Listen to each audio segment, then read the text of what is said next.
God, I just love the summer. Makes it impossible for me to breathe. I get stuff. Wait, no, I should probably just stop myself right there before I give you guys too much information. Hello, everybody. Welcome to the Differently Wired Show, episode 24, where we talk about depression, because my seasonal allergies are giving me depression. But no, seriously, we will be going into depth about that. But before we do, I just want to do the usual stuff, introduce people and all that good crap. My name is Max Danger Derrat, because Danger is my middle name. If you don't believe me, check my PayPal. That's what it says. And joining me as always, sitting across from me to my immediate right, center, left, wherever he is in cyberspace, he is John Allison Tucker. John, before we get started, what kind of middle name is Allison? It's probably my sister's middle name. Mine is Eldon.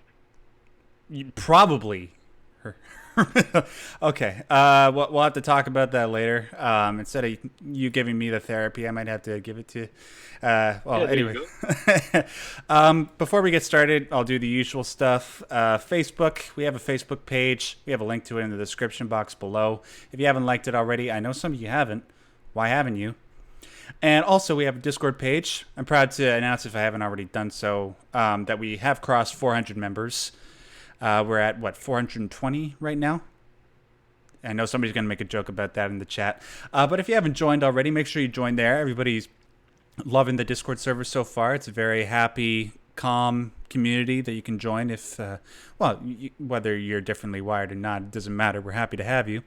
And you'll find a whole bunch of like-minded people there, whether you're into video games or movies, or you like talking about mental health, or you need support with mental health, you'll find it all there. There's a link in the description box. If you haven't joined the Discord server yet, please do. We'd love to have you. Now, before we get into the main topic, I got to address a couple of things very quickly. First of all, I'm sure that many of you who are watching this right now watched a video that I put out last Thursday where I talked about the state of the channel and my own mental health. I'm going to be putting out a follow-up video to that video, I think on Friday. It's very unlikely that I'll get it out tomorrow. Unfortunately, I have to work, and I've been very busy beyond that. But just until that video comes out, I just wanted to say thank you to everybody who commented, everybody who donated to my PayPal since last Thursday. Let's see, I have your names written down here. I want to thank each of you individually. Jesse, Zachary, Liam, Rainier, Mike, and Jonathan. God bless you all. Or if you're not religious, just bless you. Even though you probably don't have a cold. You might have seasonal allergies like I do. Thank you so much. And thank you to everybody who subscribed to Rachel's channel. If you watched the video, you probably understand what that means. If you haven't, you probably don't. Aside from that, I feel like there was one other thing that I wanted to say. Sorry, guys. It's been a rough past week or so. I've been very tired and having trouble keeping my thoughts organized. So John's gonna. You had mentioned monetization. You wanted to briefly mention that. Yes, monetization. So I don't know what the hell is going on. Thank you, John. What the hell's going on with my channel? But I've noticed for the past week or so when I've been uploading videos that 5 minutes after I uploaded the video, it's instantly demonetized. Now I don't know why. I've been following the guidelines. Nothing that I've been putting out in my videos violates them. Like, even like the worst thing that I could think of that we've been doing in regards to this podcast or in any of my videos is maybe I swear once or twice. But even in the guidelines, they say just as long as you don't swear right at the very beginning of the stream and it only happens once or twice, then you should be able to be monetized anyway. But still, I get demonetized right away.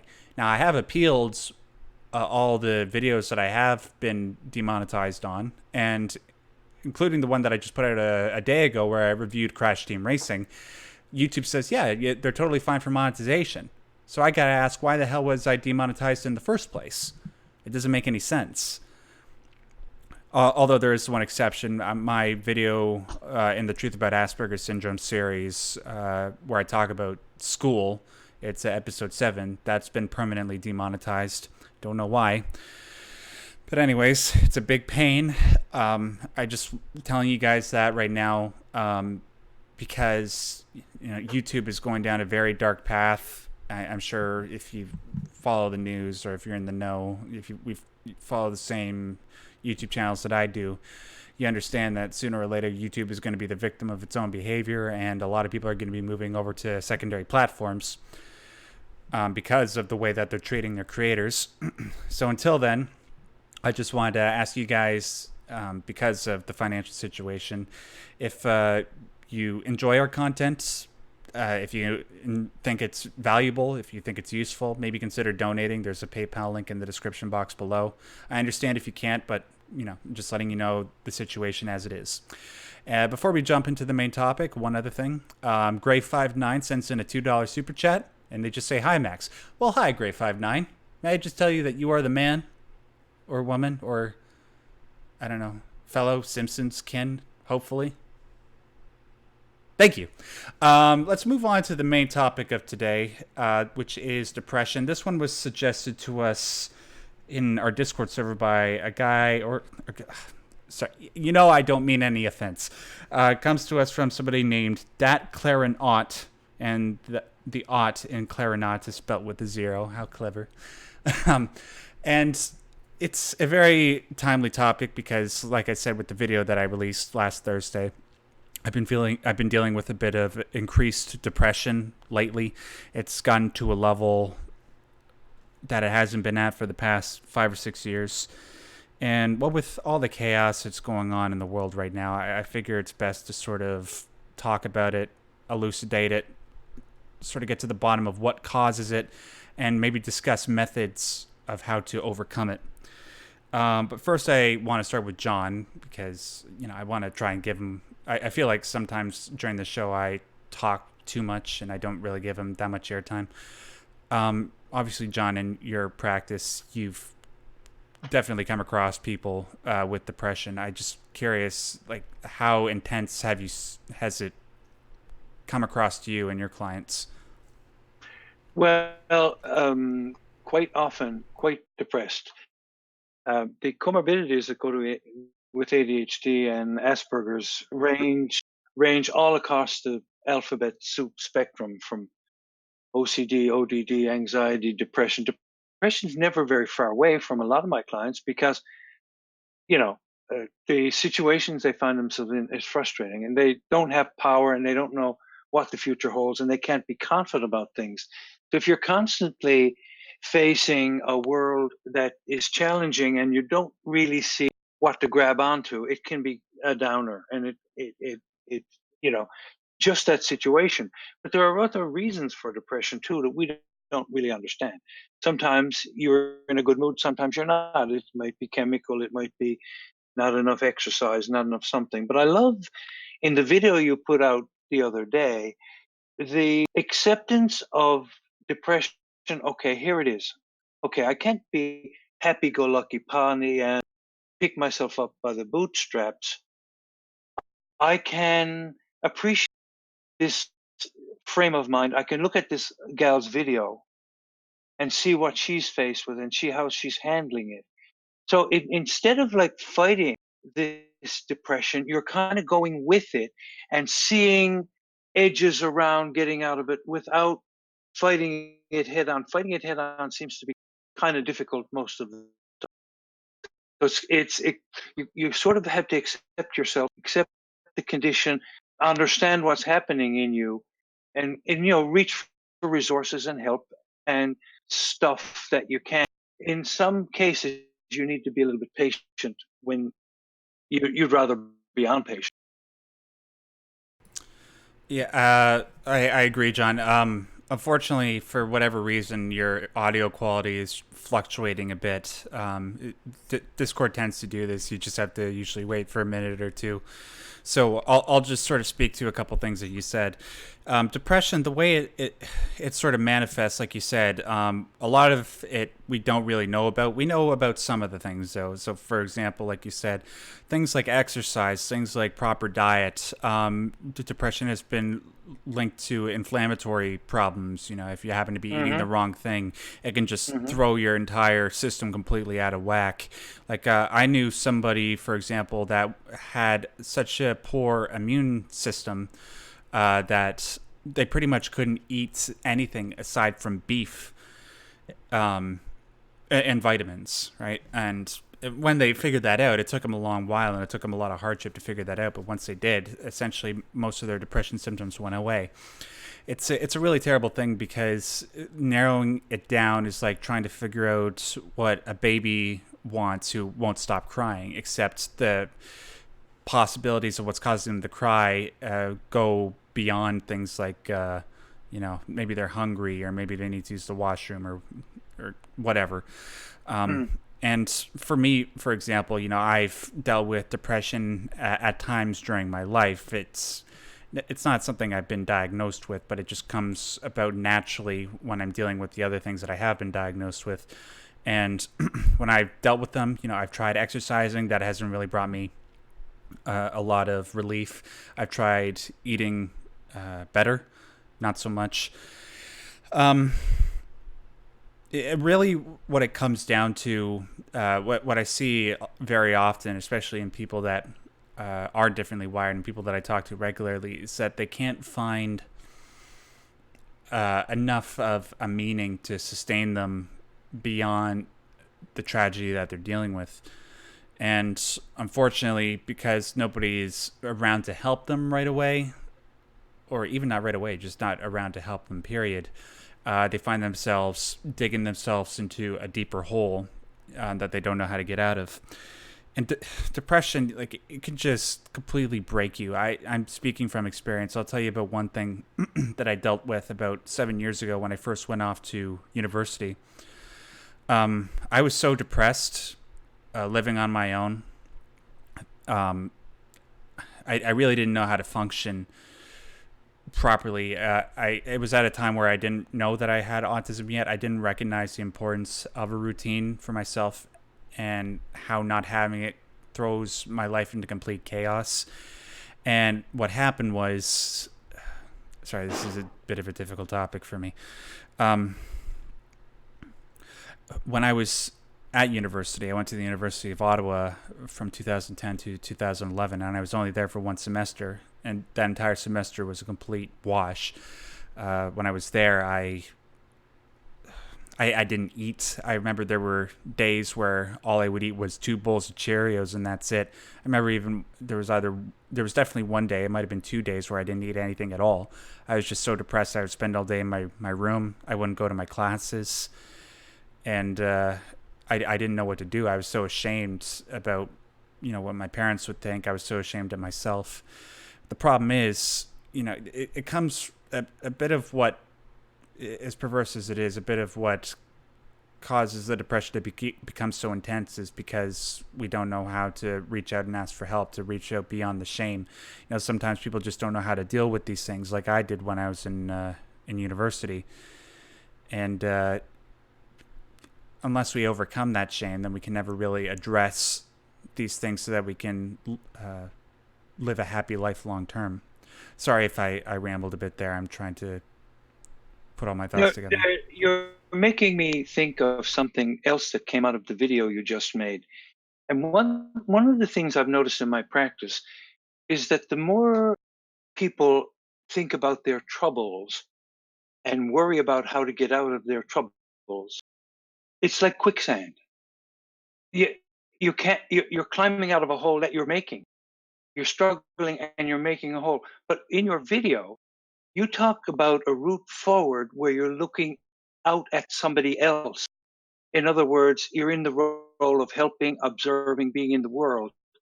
And so, quite often, one of the routes away from the depths of depression is that you stop worrying about yourself and see if you can do good somewhere else. Like, okay, you're in a bad mood, you're sad, your life sucks, and you got this, you got, okay, so you can help somebody do something.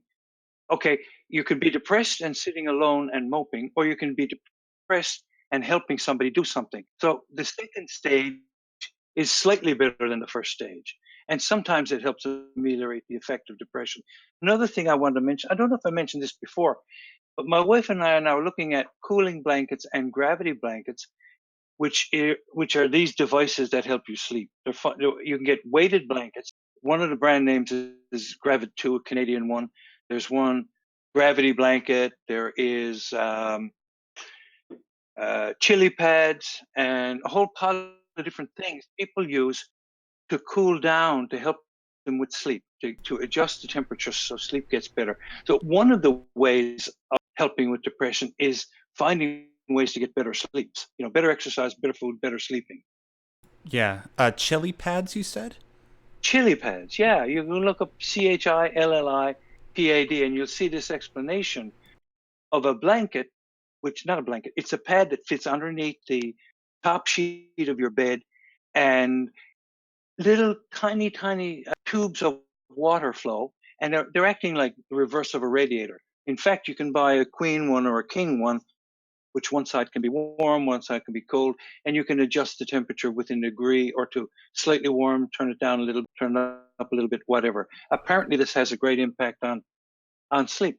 Huh. I'm just starting to look it up. Yeah. Just starting to explore this area. Because when you said chili pads, I was a little bit confused. Like, is that something that you eat when you're sleeping while you're unconscious, just to keep you? Well, I wouldn't want to eat this as a plastic pad full of water with the hydrogen peroxide in it, so it might not be great to eat. Yeah. But it's a pad. You just lie on the thing, and it's like a thermostat in the bed. And I don't imagine everybody would want to wake up to their room smelling like Taco Bell, or maybe you do. No, I don't know. Like, I don't know. Maybe I don't you know. could, It's an experience. maybe The other thing is the weighted blanket. People, buy these blankets that have like micro small glass beads sewn into the lining of them, so they tend to be heavy and tend to be cool and help you sleep. Anyway, it's something worth exploring for people who have real troubles. Yeah, I need to get a really heavy weighted blanket for myself, because most of the thing is you have to match the weight of the blanket to your size, to your height and weight. And because I'm 6'4" and 200 plus, it's kind of hard to find one. Well, there are charts for these blankets that say what size of blanket, what weight of blanket goes with what weight. So like a person, and the rule of thumb is normally like 10%. So if you're a 200-pound person, you get a 20-pound blanket. That's the weight of the blanket. A 100-pound person, 10-pound blanket, and so forth. Gotcha. All right. Listen, we have a bunch of callers lined up towards the end of the show, so we gotta get moving if we want to make sure that we save enough time for them. You know what? Yep. We were gonna do the mailbag, but because we have 40 minutes left, and I want to give each of our callers 10 minutes, is it okay if we just jump to the call? Sure. It's nice to hold on to those beautiful mailbag questions. We can do them. Okay, perfect. Let me just first of all, before we go to the call-in segment, I just want to see all the beautiful people in the stream right now. All right.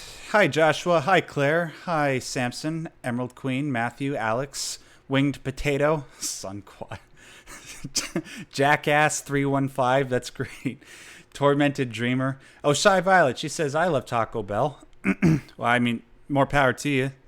Let us know if you happen to get one of those chili pads and tell us about your experience with it, or don't. Anyways, I don't want to go there. Let's go over to the call-in segment. Now, how does this work? Well, I will tell you once I can get the graphic to come up. No, we're just going to be saving Actea for next week. Okay. So the taking your calls segment, how does this work? Well, sometimes, people that watch my videos or watch a Differently Wired show like to try and talk to me directly, and they tend to do it through Discord. So I figured at one point towards the beginning of this whole show, when we first started it, maybe we could find a way to incorporate a call-in segment so that we could talk to these people directly. Well, here's your chance. If you ever want to talk to John or I directly about a particular issue, well, it could be about the main topic, or it can be about something completely unrelated to the main topic. All you have to do is join the Discord server, and then once you're there, all you have to do is scroll all the way down to the bottom. Here, I'll bring up the graphics so you guys can see what I'm talking about. If you see on the left side of the screen right now, you'll see a whole bunch of these text chats. If you just scroll down to the very bottom, you'll see one that says call and sign up. And then all you have to do is go in there and put in your name, and then you can be in the queue to talk to John or I during one of these shows. It's as simple as that. Now, we got 4 people lined up, and I want to start unmuting them each individually. We're going to be starting with Princess Maki. Is it Maki? Maki? How do we pronounce that? I mean, you can just say Maki, that's fine. Maki. All right. How's it going, Princess? Maki? I mean, it's going all right. It's kind of late here, but it's fine. I hope that you two are having a lovely day, and all the viewers as well. Dude, it is hot here in Canada. It is so damn hot. I have my fan on. Hopefully, it's not bothering anybody here. You said you're in Scandinavia, right? It must be pretty cool there, right? Well, reasonably cool. It's pretty hot here as well, actually. What part of Scandinavia?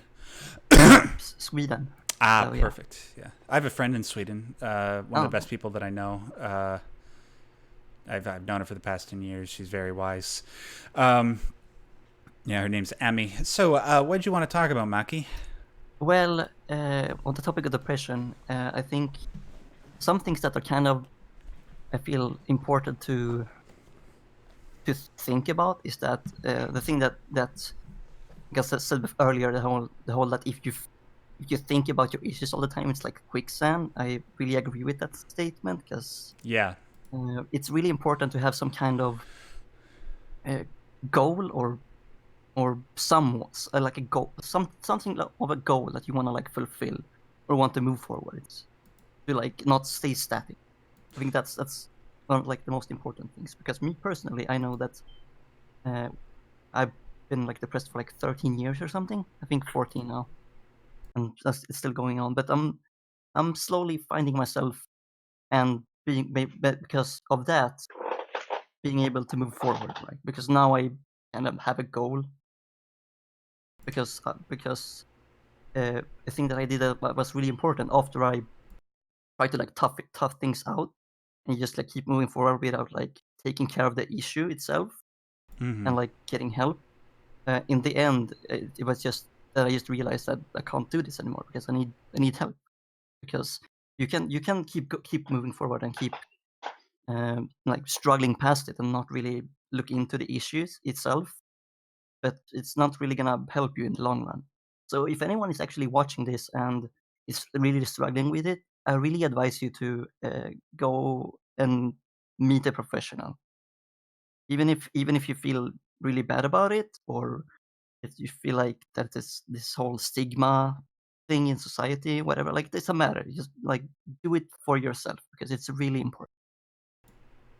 You know, I want to bring up one thing that you said there that I forgot to address when John was saying it. Yeah. Is that you should really try to find a way to find something like a goal to aim at that will take your mind off of the depression that you're feeling. Because once you do something that's meaningful and productive, it's the light inherent to that action that helps elevate you time and time again above the darkness that's consuming you from within. And that's why in the video that I released on Thursday, instead of sort of dwelling on and brooding on the stuff that's been causing me troubles and begging my viewership for money, what I told people to do instead was, hey, here's a woman that's going through a whole lot more than I'm going through right now. If you want to make me happy, go to her channel and show her some support. Subscribe to her, comment on her videos. And like I said, I'm going to be putting out a video on Friday sort of telling everybody how proud I am of them for going to her channel and showing her support. She did a video in response to all the attention that she's gotten, and she is very, very grateful. So if you guys can, like, if any of you are feeling depressed right now, what I recommend is to help yourself elevate yourself above that is to find something that you can do that essentially gives purpose to the existence that you're living right now. So maybe that could be in the form of volunteer work. I don't know. Maybe you can do YouTube videos. Maybe you like watching movies. You could do reviews. Maybe you can bring something new to the movie review scene that other people aren't doing. I'm just spitballing, but you get the point that I'm making, right? Yeah, John, did you? I heard you trying to jump in there. No, I wasn't, but you heard me thinking. I Oh, had an image in my mind when I was a young fellow and I would run races. Um, very young fellow, very long time ago. You would get a feeling when you look at the distant tape that you had a chance to make that goal, and it was the goal that carried you forward. And you would sometimes feel the tape breaking across your chest in your mind's eye. In other words, you weren't worried about the pebbles and the distance between you. Your attention was being focused on the goal, the future goal, and the momentum and the setting of the intention made you not worry about the interim stuff so much. And we often hear about people in who are intensely involved in sports not noticing that they get in, you know, they get a minor injury, sometimes a big injury, and they're not paying attention. They're so totally wrapped up in adrenaline and their yeah, goals that they get going. That's a kind of a minor metaphor. But what I'm thinking is if you're paying attention to getting something done that is has some use to it, like getting something done is not about like entertaining yourself necessarily. Entertaining yourself is great, but if you're getting something done that has some sort of greater purpose than you, can help lift you out of that morass. yeah. It's like you can't rely on something like video games to pull you out of your depression. Believe I me, don't I've think so. yeah, I've I don't. tried. It's got to be Yeah. it's got to be a form of work, and that work has to be meaningful. I mean, like It maybe has to have some meaning. Yeah, it can be artistic, it can be creative, it can be grungy, but as long as it means something to you and getting something, then you're moving. You have movement. right. Like, and hell, even if it is something like video games, just turn it into something that is fulfilling. So, like for example, there are people that record themselves playing video games and put it online, and Yeah. people make a decent living doing that. Like my favorite YouTuber, you've heard me talk about him before, guys, is a guy by the name of Vash12349, and all he does is just put out videos of him playing games, and it's some of the most entertaining crap I've ever seen. Like every single one of his videos, I don't know how he does it because it's really hard to make me laugh because I'm desensitized to everything, but every single video I watch of his, there's always one moment in his videos where he says something or does something that I just start laughing hysterically. Now, maybe you can do something like that. Just find whatever it is that you enjoy the most or that you can put your mind to and work productively at without it dragging you down too much. And yep, go I ahead. Yeah, I was just on the topic of that. So in short, it's important to find something that you can actually wholeheartedly believe in. Yes. I think so. Yeah. Whatever it may be. For me, for example, I I kind of like I kind of put it in a metaphor of I like betting everything on friendship and like finding other people that might have troubles of their own and try to like help them or talk to them or whatever it may be, and find like I like the concept of finding or shaping interpersonal relationships that actually has a deep worth in the sense of um, I see it more as creating bonds or friendships with people that, uh, in a metaphoric way, I see that uh, I hope at least is gonna last for a lifetime. Well, actually, that's quite right. Just sometimes being a friend to someone who has a problem is of itself helpful to them. It makes them feel not alone. Yeah, It Yeah. makes them feel, and that just being a friend can do a lot of being with somebody. yeah. So it's just important to have some kind of like uh, friend group dynamic or whatever it may be, if it's online or in out in the real world, or you know, because we all need some kind of sense of belonging somewhere. Yep. Yeah. Emerald Queen in the chat says, try watching some r/wholesome memes or r/made me smile. I'm Yeah, that's assuming. also good. See, I've never used Reddit in my life, believe it or not. That the R means Reddit, right? Somebody help me out here. I swear, Yeah, like So you have like a Reddit, and then you have a /r, and then you have like a subreddit. So it's essentially the /r, and then you insert the subreddit name. So it's essentially like a distinction. So essentially directs you to a part of Reddit itself, because it's made of Okay. many different subreddits. All right, good to know. I swear to God, guys, I'm not a baby boomer. I'm a filthy millennial, just like most of you. So forgive me for my ignorance on that subject. Anyways, Maki, unfortunately, we have to move on, but thank you so Yeah, it's much fine. for coming on and putting your Yeah. thoughts forward. As I mute you, I'm just going to echo one last thing that you said. Please, if Yeah. you are feeling particularly depressed, please look to somebody for help. You know, I did it today. I'm going to be talking about this more on Friday. I went to a psychologist today, and you know, just going there and talking to somebody, and the guy that I was talking to, he's very knowledgeable and very easy to talk to. It was very reassuring and made me feel very hopeful. So Yeah, I'd just like to end on a really small thing. It's Yeah. not going to be long. I'm just going to say that to everybody in chat, and everybody in the Discord, and everybody that is listening to this, and you too, of course. I love you all, and I hope that you all are going to have a lovely continued day. Well, we love you too. Thank you, Meg. Yeah, take care. All right. Peace, love, and all that Yeah. other crap. No, I'm kidding. Thank you so much, Maki. Let's move on. Who is up next? Did we say Yomogi or Duke the Duck is going first? I can't remember. Let's go with. Oh, yeah, Duke the Duck is next. Duke, you are unmuted. What's happening, dog? I mean, Duck. Hey, I swear to God, I wasn't preparing that joke for like the past 30 minutes. I literally just thought it up. Yeah, how's it going? it's going pretty well. Yeah. I'm in my grandparents' house right now. We're visiting.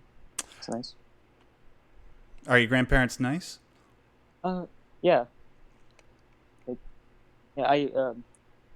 I'm in the U.S. and I live in Texas, but all my family is in Louisiana, so it's Ah. nice to just come back here. Nice. So what you want to talk about, dude? So it's kind of deviating from the topic a bit, but I wanted to ask, what to do really if, because my parents they both know that I have Asperger's, but they don't really like do anything about it. Mm. So yeah, I don't know. Oh, like you want to sort of get them on board and Yeah. get them to support you? hmm Okay. Do they uh, help me sort of understand the situation better here? Does she? Do your parents have a hard time believing that you have Asperger's? No, oddly enough, they both like, yes, you have Asperger's, and I'm like, okay, Okay, so maybe they just don't understand the gravity of the situation. maybe, yeah. Okay. Well, what I recommend, I'm just doing this for pragmatic sake. I'm not doing it just for self promotion. What I found is from doing my series on the Truth About Asperger's Syndrome series is, sorry for the extra series there. A lot of the people that watched it, they happen to show the videos to other people, whether it's friends or close family members, just to sort of get across to them exactly what is going on inside our brains, right? Just the inner chaos. And oftentimes it's really hard to get it across in words because just sort of laying out in understandable detail exactly what is going on it's such a complex problem. But when they showed it to other people, immediately they found that the relationships with their friends and family have gotten a whole lot better.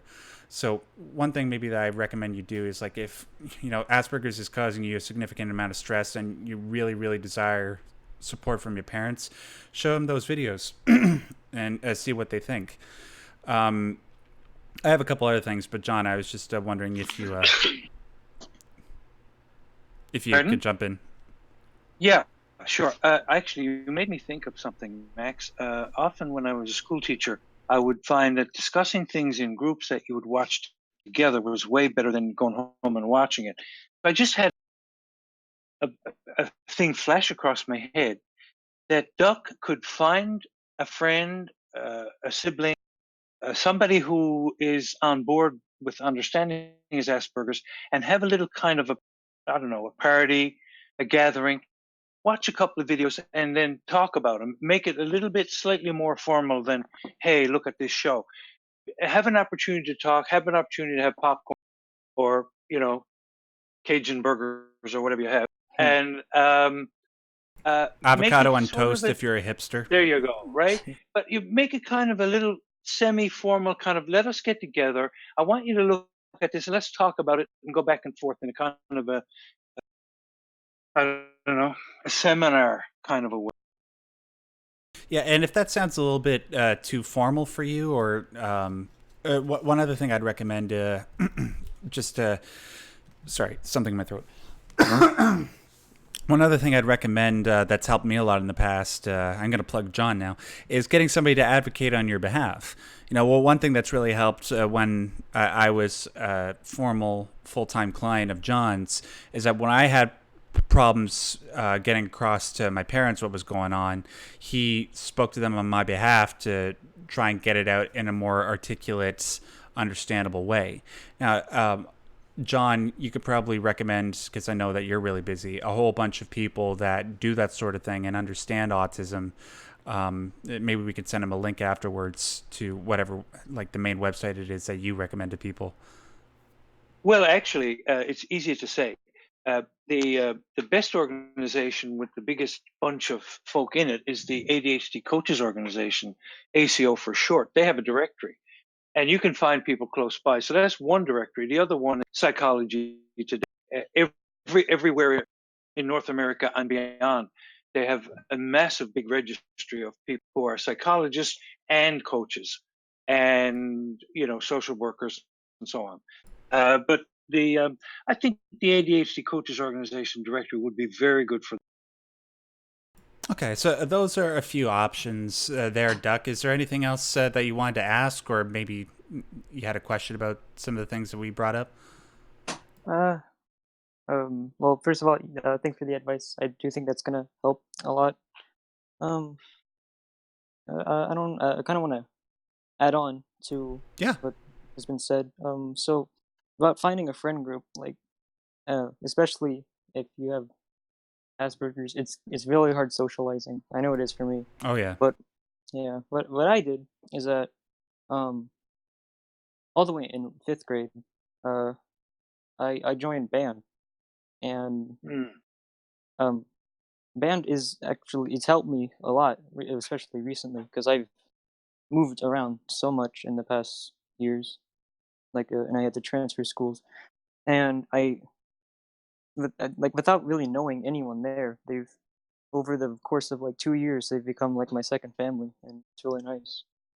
So I Yeah. would recommend finding something that you like doing, and like I don't know, like a chess club or something like that, or band, or yeah, and that might help a lot because Yeah, it's I helped think me a so. lot. It also has a built-in sense of purpose because the actual production of the music or the show or whatever you're doing has its own set of built-in goals. Hello? Hello. Uh, Oh, okay. Sorry, it sounded like you cut out there. Just sorry. Discord tends to be weird that way. Yeah, I'll just quickly agree with what you said there, Duck. What you said about band, that was the same thing for me, except it wasn't band; it was drama class.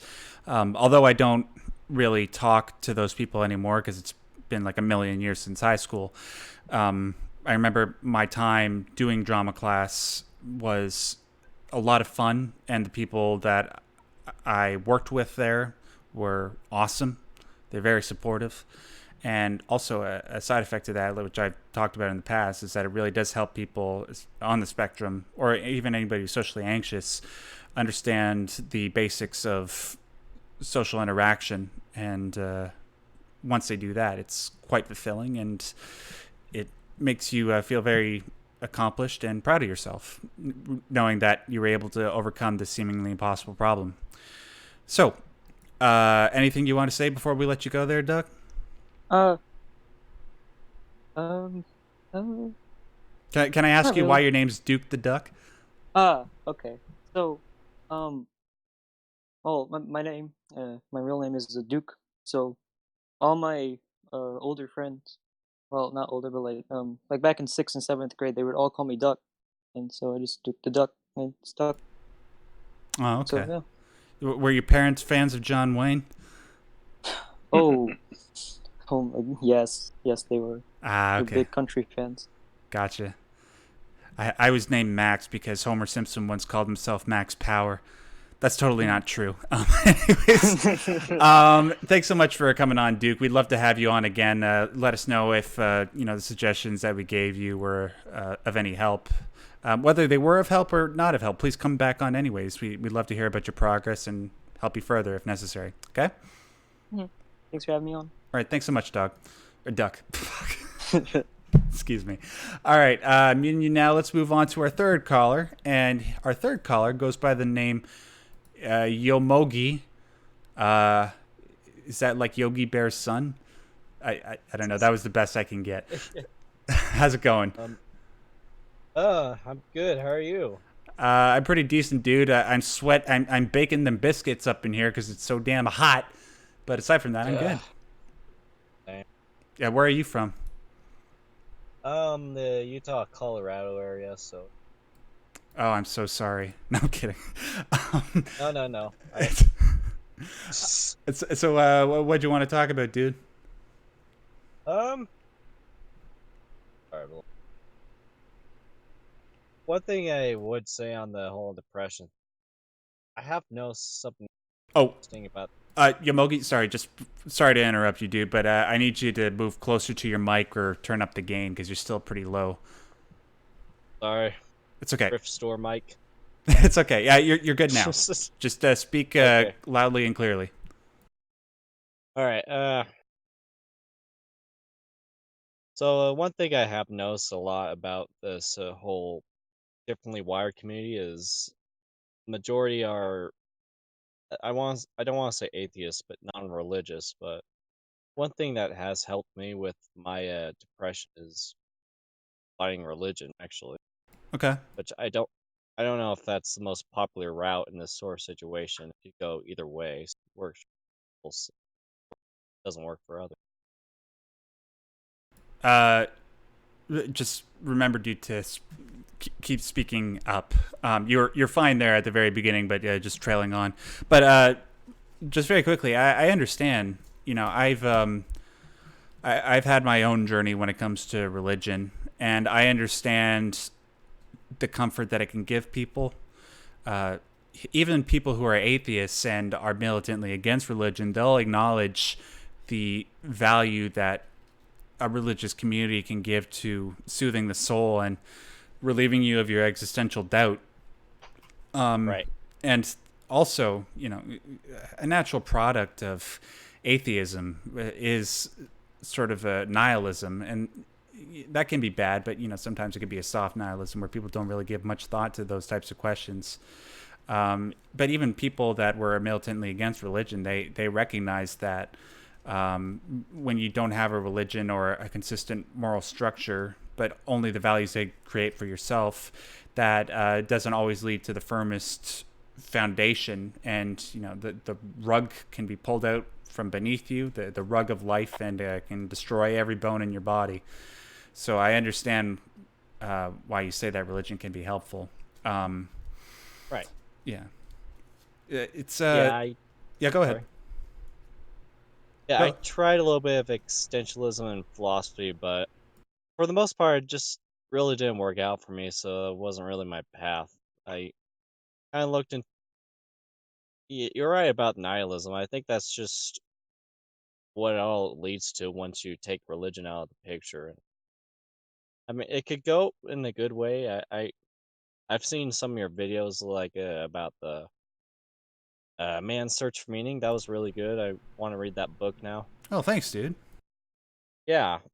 So I can see it being used in a way that's positive, but sometimes it just doesn't really work out.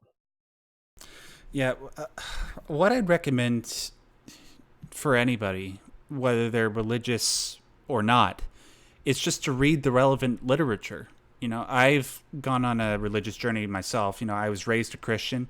I was pretty intensely serious about Christianity until around the age of 18, once I, naturally I found myself confronted with questions about religion and the structure of existence that challenged my belief, and naturally I swung from one side of the religious spectrum to the other, and I became sort of an atheist. But over the last few years, I found myself just becoming fascinated by religious tradition, how these vast systems of morality were constructed over millennia. And I think that whether you're atheist or not, what one should do is spend some time investigating the history of these religions. What is it about these stories that cause billions of people to become so ascetic to these things, and maybe try to find value in that instead of just completely throwing out the baby with the bathwater, as one might say. You don't have to believe in the historical, empirical validity of religion in order to find value in the old texts. It's a complicated issue. Obviously, I want to try and speak about it in a way that doesn't offend everybody. So please, guys, just bear with us. Just recognize that even if you are atheist, people have their own journey, and sometimes people have to go to religion and maybe then leave religion and then go back to it. It's a huge, complicated thing. So please don't be too militant about what we're talking about here in the comments, please. I was a little reluctant bringing this up because I know some people might, and might grind some gears. Some people bring up the topic of Christianity. Well, it's just part of my identity now. Yeah, well, look, the thing is, what's going to happen, because people tend to suffer with their diagnoses. People tend to suffer so consistently and so wretchedly that they'll begin to question why they suffer as much as they do. And then what they'll do is they'll turn to existentialist texts, existentialist philosophers like Kierkegaard and Nietzsche, and then they'll turn to religion. Even if they're militantly anti-religion, they'll look to religious texts and try to find what it is about these stories and these parables that sustain people throughout the tragedy of life. So try to look at it, if you are anti-theist, just try to look at it from that particular point of view instead of just immediately determining that everybody is stupid, because some people can be everybody is stupid that goes after religion, because everybody has a different path in life. People can be coming from some really tragic circumstances, and they're just trying to find a way to survive.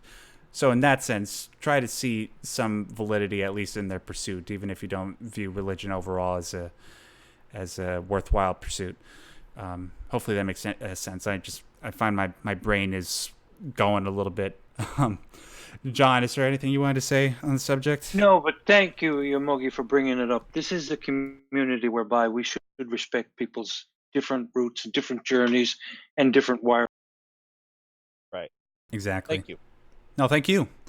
Is there anything else you wanted to say before we let you go? Yeah, I feel like I wrote something down actually earlier, but yeah.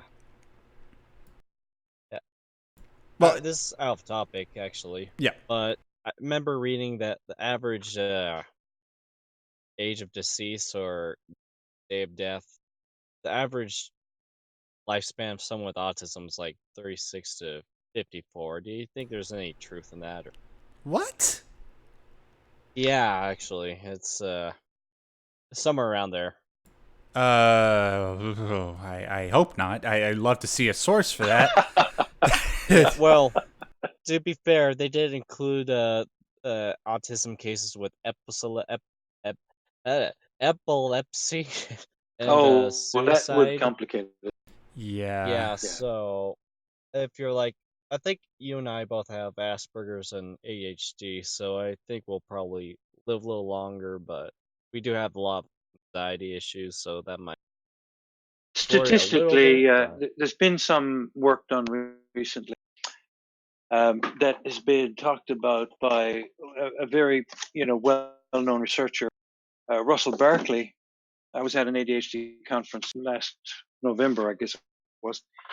And yeah, ADHD has an impact on longevity, but I think it's much more than you say. But that takes into account a lot of factors. Like ADHD people can be impulsive, so there are more accidents more of this kind of stuff. But yeah, it does, statistically speaking, that kind of wiring has a negative impact on longevity. What you got to do is avoid that stuff by going at stuff in a healthy way. Right. Yeah, if you come across that statistic, dude, I love to sort of take apart something like that on a stream. Let me find it for you sometime. So Yeah, send it to me in a link. And by the way, if there is something else that you wanted to talk about that you forgot about for today, feel free to come back on at any time, so you can discuss it then. yeah, Anyways, thank you. We got to move on, dude. So I'm gonna have to let you go. Thanks so much no for coming worries. on. Yeah, thank you. Okay. Have a good night. Before we move on to Flufflebun, I just want to respond to one thing that somebody said in the comment section. Phil the Philadelphian says, bit scared to get into a call right now. Are there going to be more live streams like this? Well, yes, sir. We do the show every Wednesday at 7 p.m. Eastern Standard Time, dude. And like I said at the very beginning of the show, all you have to do to be a part of the show is go into the Discord server, scroll to the very bottom of the list of text chats, find one called Call and Sign Up, put your name in there, and then you can be on the show with us. It's as simple as that. And feel free to, there's no pressure. You can come on whenever you want. And there's no need to be scared. John and I are very friendly people. Anyways, actually, well, one other thing before I... actually, no, I'll save that for the end. Let's just bring Flufflebun on because she's been waiting very patiently. Flufflebun, welcome back to the party. I do remember that Rhode Island is, in fact, not an island. Oh my god, yes. How you doing? I'm good. How are you doing today? Doing pretty okay. Except for the lift trouble that you said you were having? Yeah, I got a huge ride, an hour drive almost, all the way up towards Boston. So I got really busy all of a sudden. I was hoping nothing like that would happen, but it did. And yeah, declining rides will definitely impact my score. So I try not to do that. I always go Uber. Lyft tends to be slipping. It seems, just from what I've been reading. Anyways, what'd you want to talk about? So going along with the topic, I find that depression has a lot to do with guilt and things like that. And at a certain point, I feel like it really does stem from that. Like sometimes, it has a lot to do with self-esteem, and it's a really personal issue. At the end of the day, it's how you perceive yourself and whether or not you are okay with that. And I feel like that's why it kind of takes so long for someone to recover from it.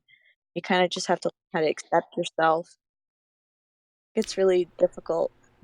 Yeah, that's the tragic thing. Guilt, above all, because when you're depressed, this is what the state of mind is like, right? Nothing around me is getting better. Everywhere I look, it's absolute utter catastrophe. But the worst thing about it is that because I'm here, I feel like I'm a burden and I'm making things worse, right? And that's the most awful thing about it. And it's not true. Yeah. It's definitely not true. It's the brain is a very powerful thing, but at the same time it's very fragile, and the way that, we deal with the brain, we kind of just get really fragile with our own selves. We eat ourselves up with just guilt, even if we don't really deserve it. We just do it to ourselves, and it just messes everything up. And I feel like that happens a lot in the Asperger's community. We feel like, you know, it's our fault that we're the way that we are, and you know, we It's feel funny like that we have to we apologize. know that cognitively, we know that's not true, but knowing it's not true doesn't make the feeling go. It's a great irony that you realize you're not a burden. You realize that things aren't the way they feel, but the feeling kind of takes over. That's part of the magic of making sure you do stuff that has momentum of going forward in it for you. So it may be something that is unusual to other people, but it is good for you to be doing it. And of course, surrounding yourself with people that are good people to be around makes a big difference to that feeling. Right. I noticed that I just noticed that sorry.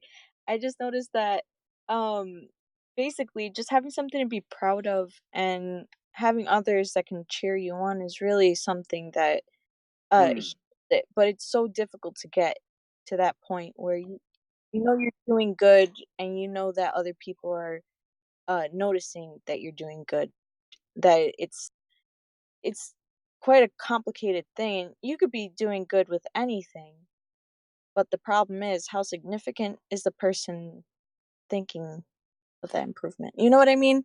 That improvement is really something that you have to kind of internalize. Think of yourself. It's really a complicated thing, but Bec- yeah, the end because goal you're is in kind of that. because you're in the realm of emotion, it has to be something that appeals to you. It appeals to your emotion. Somebody Uh, can say it's good to be this kind of thing. This is an worthwhile thing. But if it doesn't grab your attention, then it doesn't matter if you're good. I have some clients who are awfully good at things, but it doesn't give them cheer or joy or inner peace. So it has to be something that you're drawn into. right. It's something that is going to make you feel happy, and the thought that someone else is going to see that you're happy, it's almost like you're taking a step in the right direction regardless of what it is. That's Yeah. an important point. The step in the right direction makes all the difference. It's not like Yeah, getting to the end of your life as quick as you can. It's like the journey matters more than the finish line, right? So you want to enjoy those moments with the small things that are a step in the right direction. right. I feel like I always seek for that validation. Um, Hmm. and sometimes it's really hard to ask if I'm doing things right when, there isn't really a good answer for that, you know? It's kind of on your own terms, and that's a hard thing to grasp, in my opinion, for myself. I have to kind of sit back and think, well, what would, you know, what would I say if I was on the outside looking in? How would I perceive the way that I'm working with things? I feel happy, but is it right? You know? And that's a difficult thing for me to grasp. And then another thing that I've kind of been dealing with, and this is a big problem for me. Um, so I remember the last time I got on, I told you I didn't go to get any medical help for this problem. And so I did go to the primary care, and I told her what I was thinking about having Asperger's. Uh she didn't really suspect it. And the way that she kind of went about saying it, she said that she doesn't think I have it, but she thinks I might have generalized anxiety disorder. Sure. Now, that's a problem. She said that the main two things that I have that most people with Asperger's don't have is the eye contact and the smiling. And I think it's totally bogus because I'm sure anybody in the Asperger's, community can say that they know how to at least try to give eye contact when it's demanded. So I give eye contact as much as I possibly can. Even though I don't really enjoy it as much, I have been taught that that's the right thing to do. And the smiling, well, my resting face is pretty much just a smirk. So I get away with it very easily. So she kind of just thought, oh, yeah, you don't have it because you're doing this and that. And I've had other patients that don't do that. And I'm like, I promise you that I'm not doing it quite as naturally as you think I am. And yeah, she was just kind of confused. And I didn't know how to react to it. So I kind of just stayed quiet, sort of. Like, I kinda just let her do the rest of the physical, and, that was pretty much it, and I feel like I let myself down in that moment because I wasn't explaining, how I was really feeling at the moment. it was really a complicated situation. Well, what I just sort of recommend in cases like that in the future, if you feel like you're around somebody that's generally kind and considerate, whether it's somebody that you know or not, maybe consider bringing up to them that, hey, I'm very happy to talk to you, and I apologize. Well, not even apologize. Just tell them, look, if you don't see me looking at you in the eye, it's not because I'm not interested in talking to you. I very much am. It's just because I have this thing that I can't Mhm. control, right? And Right. believe it or not, most of the time, I'd say about 80% of the time, at least when I've done it, people are more than willing to accept that. See, it's one of the things that's, there's a lot of talk nowadays about social justice, whether it's people like different corporations promoting it or integrating it into our educational systems. And sometimes a lot of the time it can get quite overzealous where people completely miss the point. But one positive side effect about all of this talk is the fact that people realize that, hey, there are people that have problems that are outside of their control, and we need to be ready for when those things come up, when people come up to us, so that we can help them beyond the struggles that they deal with on a daily basis. So if you tell them that in the future, I'm sure you'll be fine. And I wouldn't dwell Yeah. on it too much.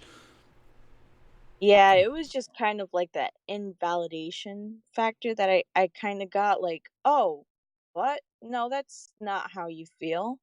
That's not how you think. You Yeah. know, you don't seem like you think or feel like that. And that's when I'm just like, well, you're a doctor.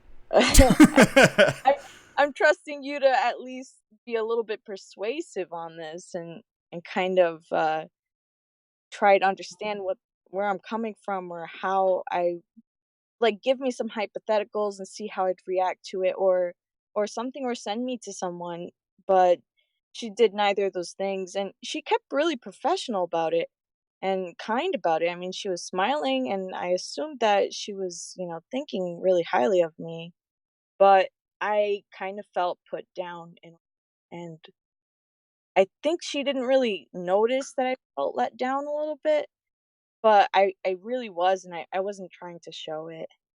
And after that, it was just kind of like I couldn't stop thinking about it. It was just like I've gotten shut down basically.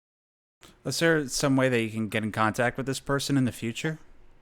Yeah, she's my primary care, and Okay. she said that she wants me to see her again like half a year, but I don't know. At this point, I kind of feel even a little bit embarrassed to come back to her.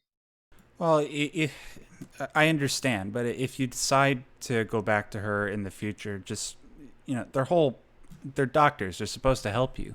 What I Right. recommend in the future is just talk to her about that one particular moment and use it as a way to help them serve people better in the future.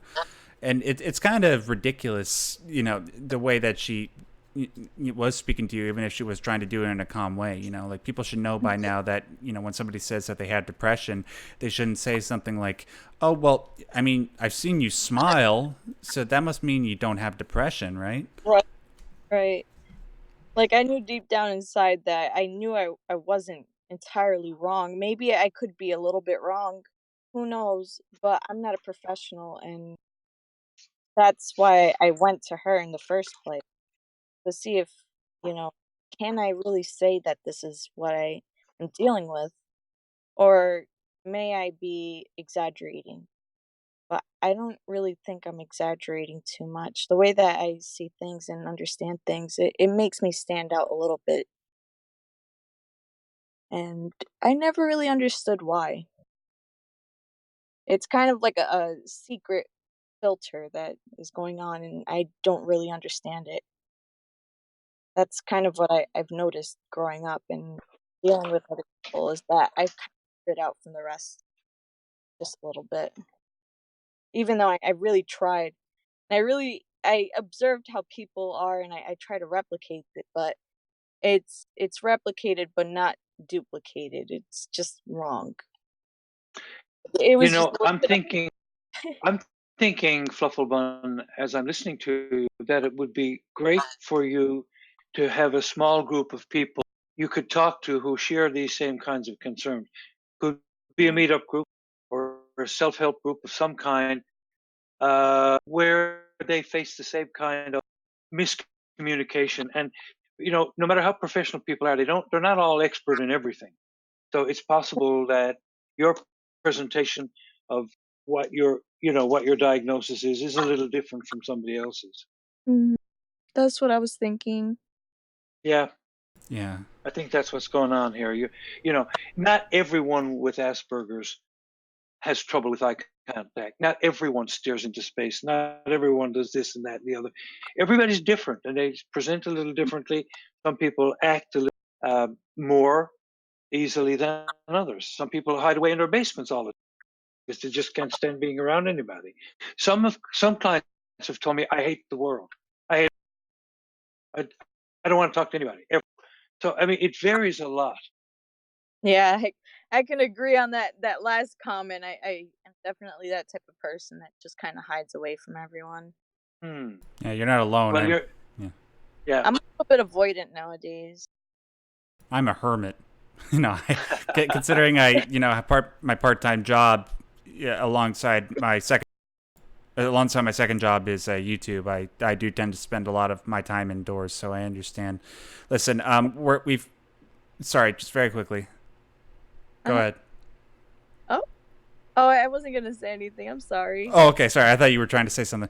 I just wanted to let you know that we have gone over time. Unfortunately, we're going to have to leave it there. But we do thank you for coming back on Flufflebun. We were wondering when you were, and it's always nice having you as a guest. We'd love to continue this conversation more so in the future, and follow up on if you happen to seek out people that share some of the same concerns that you do.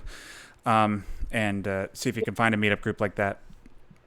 Yeah, absolutely. But yeah, thank you. I feel the same way about being on the show. Great. Thank you so much for coming on. Okay, so we're going to have to let you go now. Listen, guys, thank you so much to everybody that tuned in to watch the show. Before we go, I just want to remind you guys that I will be posting a video on Friday where I thank my subscribers for all their support over the past week, and obviously ever since the inception of this channel, but I just meant especially over the past week. So keep an eye out for that. Before you go, I just got to do the usual stuff.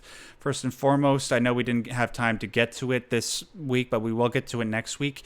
If you guys have a question related to mental health or autism that you want to ask John or I, and you need resources or advice, make sure you send it in to us anytime by using the email that you see on screen right now, which is maxderrat@yahoo.ca. That's the very top one.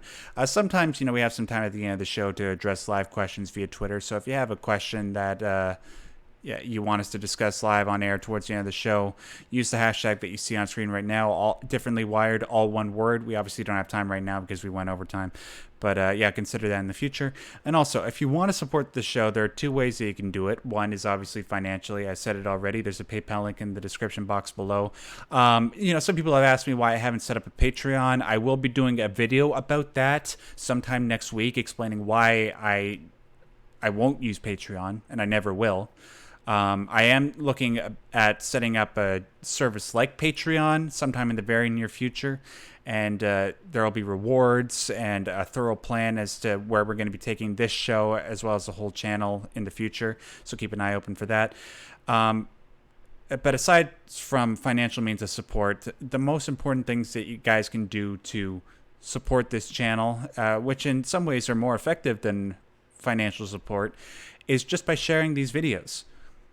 Honestly, whether it's the Differently Wired show videos or any of the other videos on my channel, it's one of the best ways of directing traffic here. And even if it's not something that, even if it's not a video that I do that's related to mental health or autism, just by sharing that other video, it might encourage a person to look at other content on my channel, and that person might be dealing with a lot of stuff. So if they come across the Differently Wired show, they might be getting help that they sorely need.